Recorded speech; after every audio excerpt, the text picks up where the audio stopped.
Rancher sat alone, with a hungry baby after his wife passed, until she knocked with full breasts. Sage Creek, Wyoming.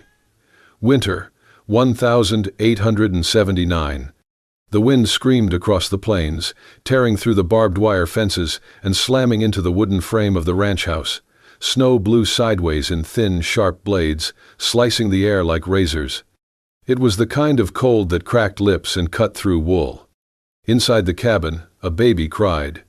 Ethan Cole stood hunched over the small cradle, eyes bloodshot, hands shaking.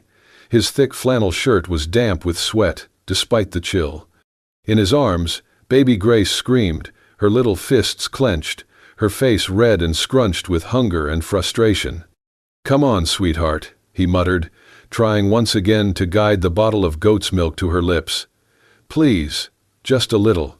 She turned her head and wailed louder.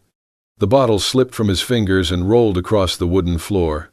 Ethan swore under his breath and bent to pick it up. His back ached, his arms trembled from fatigue. It had been a month since Lillian died, 1 month since the fever came in the night and took her before sunrise. Grace had been only 2 months old then, now she was 3, and starving. She wouldn't drink the goat's milk, no matter how warm he made it, no matter how he sweetened it. Her tiny body refused. Ethan paced the floor with her, bouncing her awkwardly, whispering soft nonsense, trying not to cry. His boots thudded heavily, his hair was unwashed, his beard overgrown. He hadn't slept through a night since the funeral. He barely ate, he barely thought. Just fed fires, changed diapers, rocked, shushed, pleaded. And still, Grace cried. Last week, he had saddled his horse and ridden to every home within 10 miles. Anyone with a new baby? Anyone nursing? The answers were the same. Soft voices, gentle refusals, shaking heads. "No one's had a child in months, Ethan." "I'm sorry, son."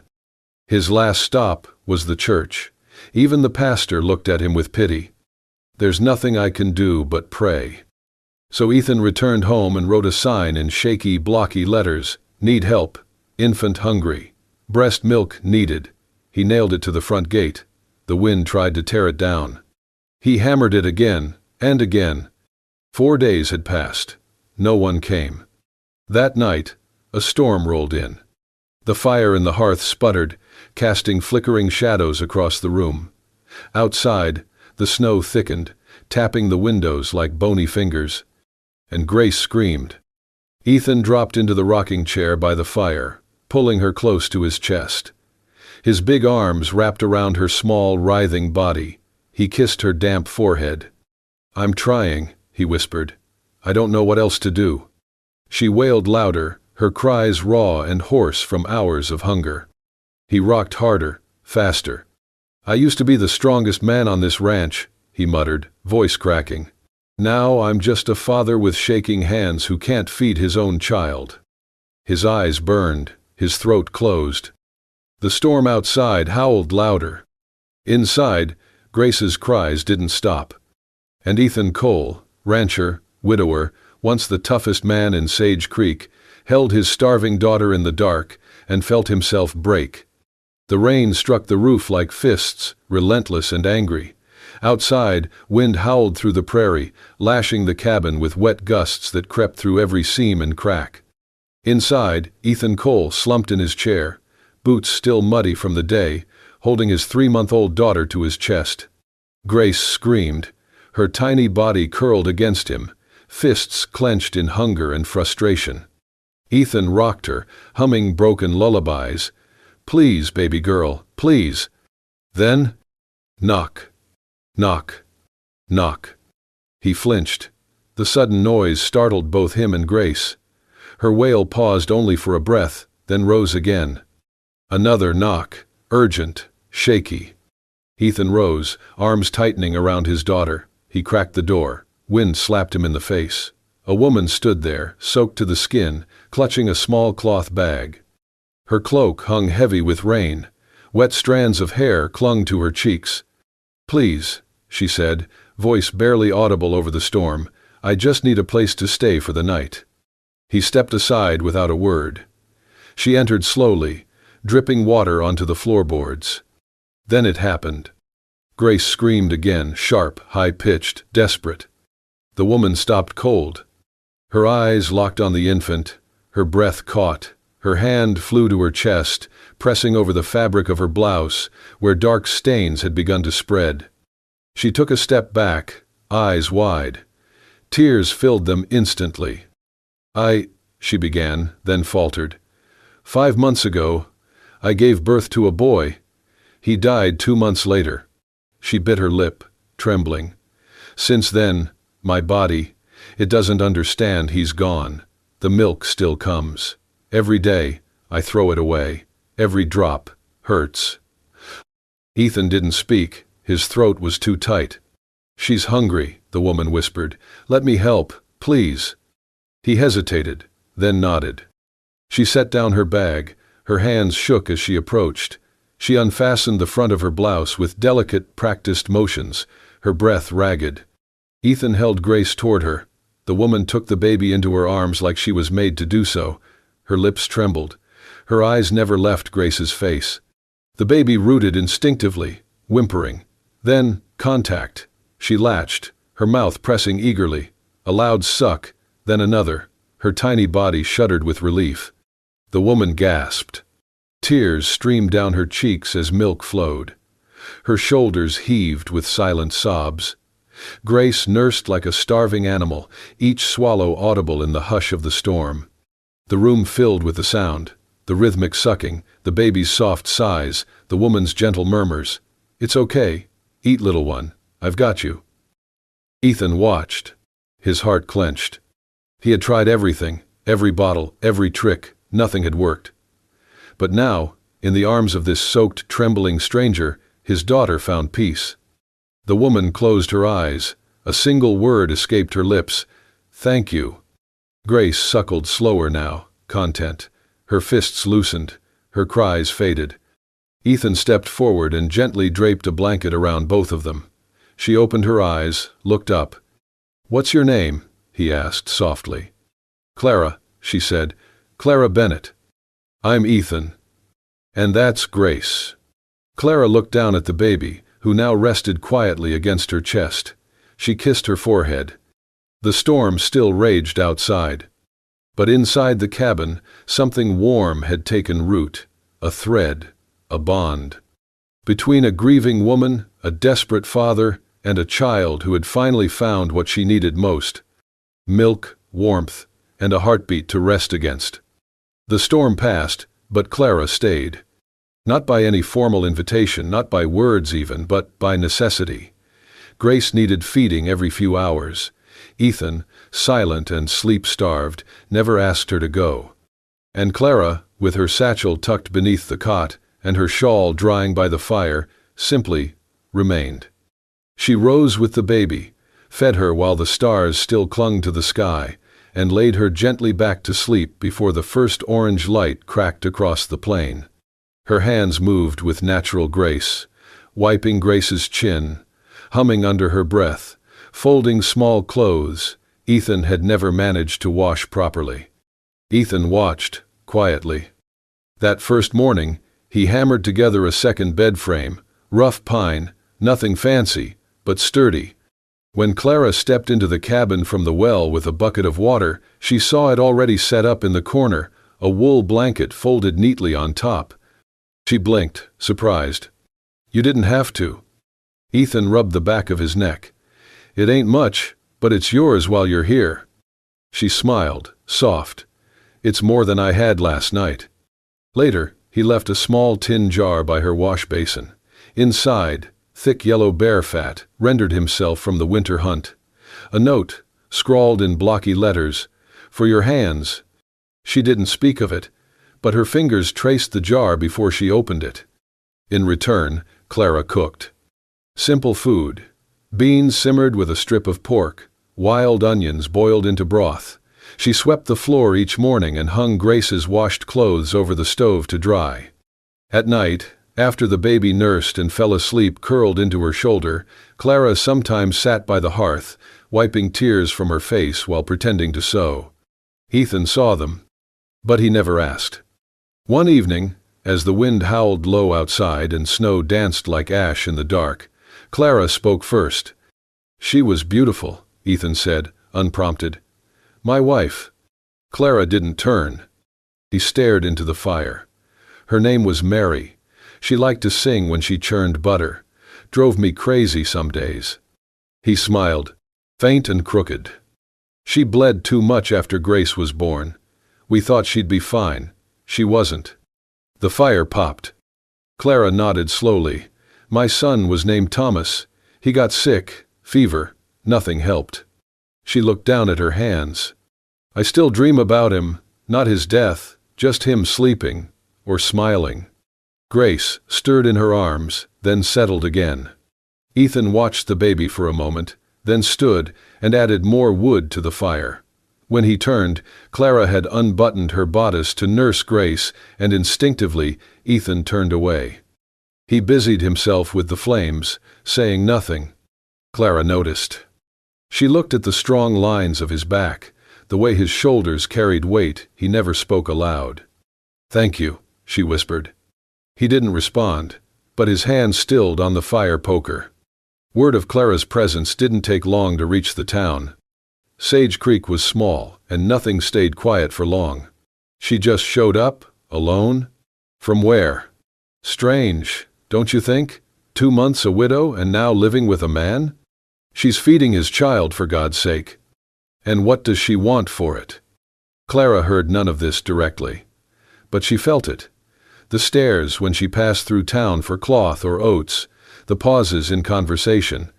One afternoon, she returned to the cabin with a bundle of soap root and found a parcel of mail left on the fence, no one willing to knock. Inside the cabin, though, the air was warmer. Grace had started smiling in her sleep. Ethan had repaired the window latch to keep out the wind. Clara placed fresh pine sprigs near the bed to make the room smell clean. They said little, but the silence between them changed. It wasn't empty anymore. It was shared.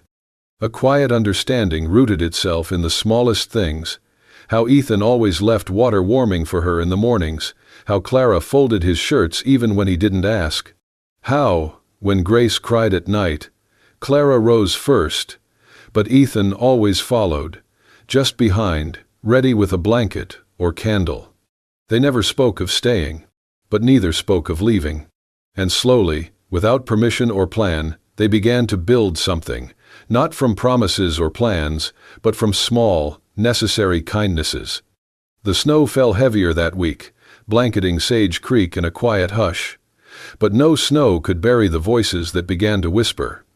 At first, Ethan didn't notice. He was too busy chopping wood, tending to the barn, and watching over Grace with a heart too tired to listen to the wind. But when he rode into town one afternoon to buy salt and lamp oil, he felt it. At Miller's general store, a few heads turned as he walked in. Conversations halted. Then someone near the barrels of dried beans muttered just loud enough for others to hear. "Must be nice having a woman under your roof for more than just cooking." Ethan ignored it. His jaw tightened, but he said nothing. He paid for the salt and turned to go. Another voice, this time unmistakably familiar, cut through the thick silence. "Some folks say she's trading milk for a bed," said Amos Grady, a ranch hand with more bark than work. Shame. Ethan Cole used to be a man of pride. Ethan didn't flinch. But as he stepped outside into the snow, his face was carved from stone. Back at the homestead, Clara was hanging Grace's blankets near the fire. The child had just nursed and slept peacefully in a basket lined with wool. Clara hummed softly, her voice thin and wavering. She didn't see the shadow at the window, didn't hear the approaching wagon until the wheels creaked past, but she heard the voices. Ain't natural, a woman showing up out of nowhere, still flowing milk, but no child to feed. Either she's mad, or she's planning something. She's just staying there, like a wife without a name? The voices faded, but the wound was cut.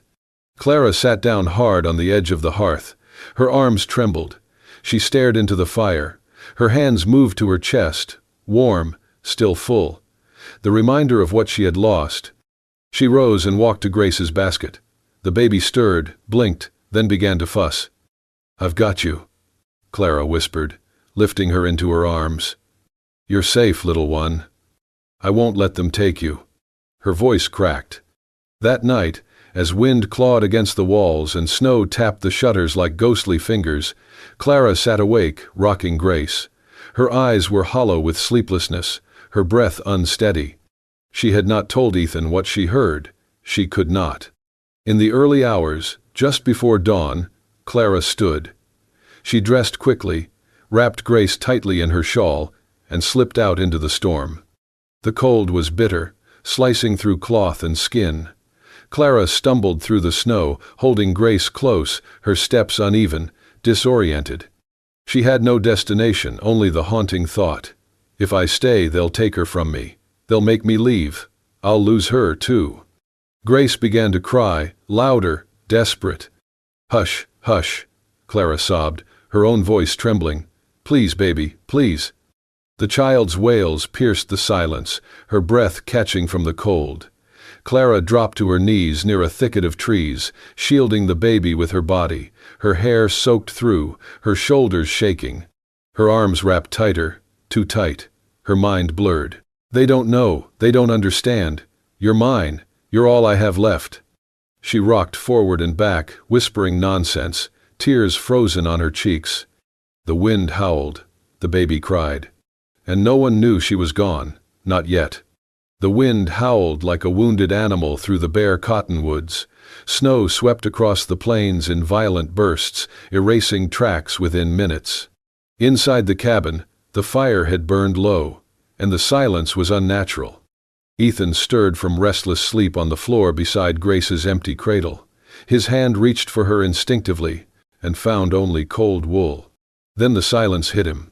No cooing, no soft breath, no Clara. His eyes snapped open. "Grace?" His voice cracked. He bolted upright, heart pounding as he scanned the cabin. The blanket was gone. Clara's shawl, too. The front door stood slightly ajar, snow curling in. A sick fear gripped his chest. He didn't stop to dress properly. He threw on his coat, yanked on his boots, and saddled his mare with shaking hands. "Please, Lord," he muttered, teeth clenched, "let me find them." The storm had swallowed most of the world in white, but he forced the horse into a gallop, scanning the snow for any trace, footprints, fabric, movement. They couldn't have gone far. Minutes felt like hours. Then, through the swirl of snow, he saw it, an outline against the side of the old hay barn, long abandoned since the roof caved 2 winters ago. He slid off the horse before it fully stopped and ran. She was there, Clara, curled in the crook of the wall, her back pressed against splintered wood, shawl wrapped around a trembling bundle. Her hair clung to her face, her lips blue. She rocked forward and back, murmuring words he couldn't hear over the wind. "Clara," he called. She didn't respond. "Clara, it's me." She looked up, wild-eyed, and clutched the baby tighter. Grace's cries had turned into hoarse, broken sobs. "No one's taking her," Clara whispered, eyes wide. "They'll say I don't belong. They'll send me away." Ethan knelt slowly, careful not to startle her. "I'm not here to take her," he said softly.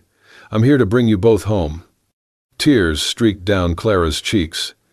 "She's not mine, but she feels like mine, and I couldn't lose her. Not again." "You haven't," Ethan said, voice thick with emotion. "You saved her, Clara." He shrugged off his coat and wrapped it around her shoulders, then gently cradled both her and the baby into his arms. Her body was stiff, trembling, but she didn't resist. "You're not the woman who took something from me," he whispered. "You're the one giving her life." The words hung in the cold air. Clara gasped, and then broke. Her shoulders shook as a sob escaped, raw and guttural. She buried her face into his chest, clutching his coat, clutching Grace between them. "I didn't mean to run," she cried. I was so scared. They say I don't belong, that I'm nothing." "You're not nothing," Ethan said, resting his cheek against her damp hair. "You're the reason my daughter's still breathing." The baby whimpered softly, then fell into exhausted sleep against Clara's chest. Ethan held them both as the wind roared around the barn. He didn't care how long it took, he only knew one thing now. He wasn't losing them. Not tonight, not ever. Snow still clung to their coats as Ethan carried Clara and Grace through the cabin door. The warmth inside was faint, a flickering fire half smothered in ash, but it was home. He eased Clara onto the edge of the bed, gently peeled the baby from her arms, and cradled Grace close for a moment. The little girl stirred weakly, then nestled her cheek into his chest with a sigh that pierced straight through him. He crossed the room and laid her into her cradle, but not the old one. Beside the bed stood a new cradle, smooth pine wood polished by hours of his rough hands, each corner sanded soft, edges rounded with care.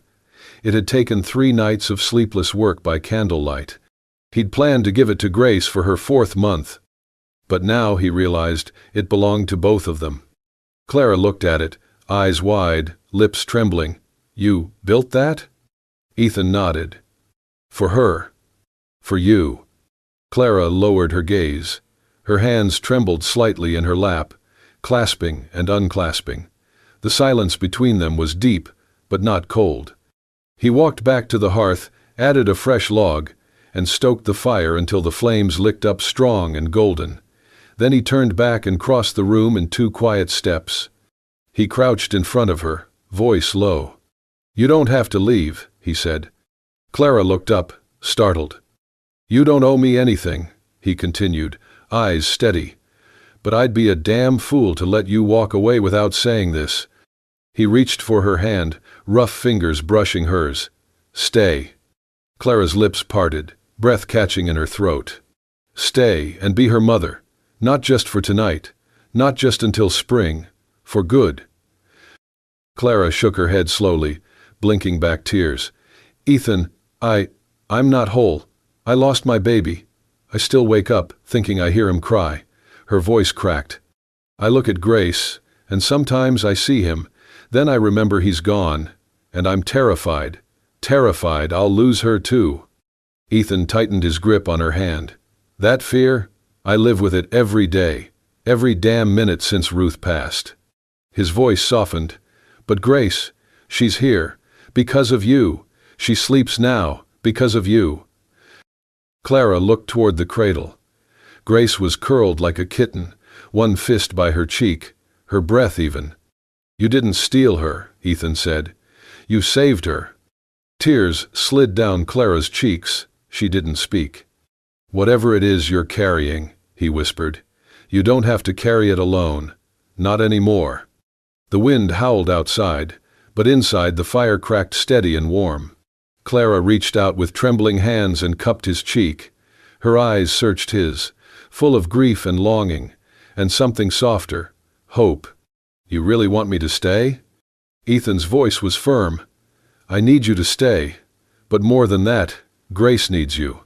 Clara's breath hitched. "I don't know if I'm strong enough." "You're already the strongest woman I know," Ethan said, brushing a thumb across her knuckles.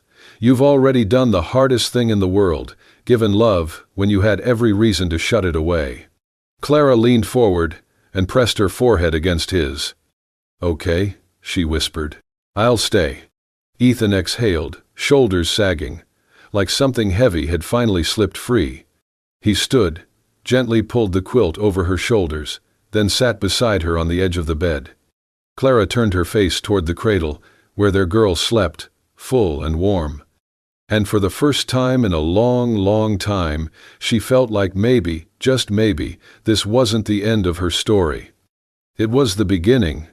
The wind had shifted by noon, sharp and dry, curling dust off the ridge behind Ethan's ranch. Clara sensed something was wrong long before the first boot touched the porch. Ethan stood outside, sleeves rolled up, splitting kindling with a steady rhythm. Grace slept inside, warm against Clara's chest. Then came the hooves, 3 horses, men with hard faces. One of them, a tall man with a scar across his cheek, dismounted first. He didn't bother with pleasantries. "Cole," he said, spitting into the dirt, "time's up." Ethan didn't pause his movement. He set another log, split it clean. "I don't reckon I know what you mean," he replied evenly. "Oh, I think you do," another man said, stepping forward. He wore a town deputy's badge, but Ethan knew better. He hadn't worked a lawful day in months. "That loan your brother took before he ran off? It's on your land. That makes it your debt." Ethan stood upright, wiped his hands on his trousers. "My brother's choices don't bind mine. You know that." "But the land does," the third man sneered. "And we've got papers to say so." Clara peered through the window, heart pounding.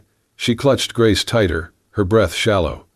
"We ain't here for talk," the scar-faced man said. "You pay up, or we take what's owed." Ethan glanced at the barn, then at the cabin, Clara's shadow just behind the curtain. His jaw tightened. "You're not taking anything," he said, voice low. "Not from this house, not from that child." A laugh snorted from the deputy. "You gonna stop us? One man with a tired horse and a baby on your porch?" Ethan stepped forward, calm and deliberate. "You think a man won't fight harder when he's protecting the only thing he's got left?" The scarred man reached for his belt. "That a threat?" "No," Ethan said, eyes steady. "It's a promise." From the corner of the porch, Ethan grabbed something wrapped in oilcloth. He pulled the fabric free, a hunting rifle, well kept, the stock worn from years of use. Inside, Clara gasped. She stepped back from the window, whispering, "Please, don't let it happen." The standoff held, 3 against 1, but Ethan didn't shake. Then came the sound, a single cock of the rifle. Ethan didn't raise it. He didn't need to. "I've got no quarrel with men doing honest work," he said. "But this is stealing. And if you cross that line, you'll answer to more than just me." The deputy hesitated. His eyes flicked toward the horizon, where a few townfolk had started to gather, drawn by the noise, the tension. One of them, old Mrs. Doherty, whispered to her grandson, "That's the coal ranch. The baby lives there now. And the milkwoman." The scarred man spat again. "You'll regret this." "Maybe," Ethan said, "but I won't regret protecting my family." There it was. Family. He meant it. Clara, watching from the shadows, felt her knees go weak. The men shifted. The weight of witnesses, of doubt, pulled at their confidence. The deputy growled, "This ain't over." But they turned. One by one, they mounted their horses, boots thudding against stirrups, and rode off in a swirl of dust and cold. Only then did Ethan lower the rifle. Inside, Clara sat on the floor, tears running freely now, Grace asleep in her arms. Ethan stepped through the door, dirt on his boots, chest heaving not from fear, but from something harder, relief. She stood slowly. "You're hurt?" He shook his head. "Not today." Her voice broke. "You called us your family." Ethan looked at her, voice quiet. "Because you are." Outside, a boy from town ran back down the road shouting, "He stood them off! One man! Protected the whole place!" And just like that, the town began to see Ethan Cole, and the woman with milk-stained sleeves, not as strange charity cases, but as something more. Survivors, protectors, family. 3 years had passed since the night Clara knocked on Ethan's door. The winters had come and gone, painting the prairie in frost and fire. But the little cabin on the edge of Sage Creek had stayed warm, kept so not just by logs in the hearth, but by the quiet, enduring fire of a new family. Grace was 3 now. Her laughter rang through the garden like a bell, her small boots kicking up dust as she chased a butterfly past the rows of late summer squash. Her dark curls bounced with every step, her cheeks red from the sun and joy. Clara stood by the fence, one hand resting on the gentle swell of her belly. She was 7 months along now, and her face glowed not just from motherhood, but from peace, earned and tender. She watched Grace with a smile that held both joy and ache, the memory of what was lost and what was found. Ethan joined her from the barn, a spade in one hand, a small sapling in the other, a white fir, its roots wrapped in damp burlap. "You ready?" he asked. Clara nodded. "Let's plant it near the fence, where she can see it grow." Ethan knelt by the earth, Grace bounding over to them. "What is it, Papa?" she asked, eyes wide. "It's a white fir sweet pea," Ethan said, brushing her curls back. "It'll grow tall and strong, just like you. Can I help? He handed her the little trowel. Start diggin', then. She plunged into the dirt with glee, Clara laughing softly. Together, the three of them worked the soil until the hole was just right. Ethan lowered the sapling in place, packed the earth around it. Clara stood beside him, her fingers brushing his. What made you choose this tree? She asked softly. Ethan looked at her, then at the sky, already streaked with pink from the setting Sunday. White fir's stubborn, he said, tough against the wind, holds its green through snow and storm. It survives. Clara nodded slowly. Ethan turned toward her. So do we. He reached for her hand, his voice quieter now, meant only for her. If the snow keeps falling and this tree keeps standing, then so does this, us, this family. Clara's eyes welled. That's our promise? He smiled. That's our promise. Grace clapped. It's our tree! It is, Ethan said, lifting her into his arms. Yours, your mama's, and mine. They stood there a while, the wind rustling through the grass, the horizon gold with the last light of day. Later, as the sun dipped low, Ethan sat on the porch rail, Grace curled up at his feet, her head resting against his boot. Clara leaned in the doorway, one hand at her back, the other on her belly, watching her family as if she could store the sight in her bones. Ethan looked up at her and held out his hand. She took it, their fingers lacing easily, as if they'd always belonged together. He looked down at Grace. Did you know, he said, when you were little, you didn't want any milk but hers? Grace giggled. Mama milk? The best kind, Clara added, kneeling to kiss her daughter's forehead. The stars began to peek out one by one. The prairie lay quiet. The fir tree stood by the fence, its needles catching the moonlight. And inside the cabin, etched into the wooden beam above the hearth, were three names. Grace Cole, Clara Bennett, Ethan Cole. Not born of blood, but chosen. Every day, deliberately, tenderly, chosen. Not from duty, but from mercy. Not for survival, but for love. And as the western sky burned one final gold across the hills, their story ended the way all true love stories do, not with an end, but with a promise. Not by blood, but by choice. Not by debt, but by grace. A father, a mother, a child. They chose one another to live. If this story touched your heart, if you found yourself holding your breath in the storm, or wiping away tears as Grace found her mother, then you already know. Love doesn't always ride in with thunder. Sometimes it knocks in the rain.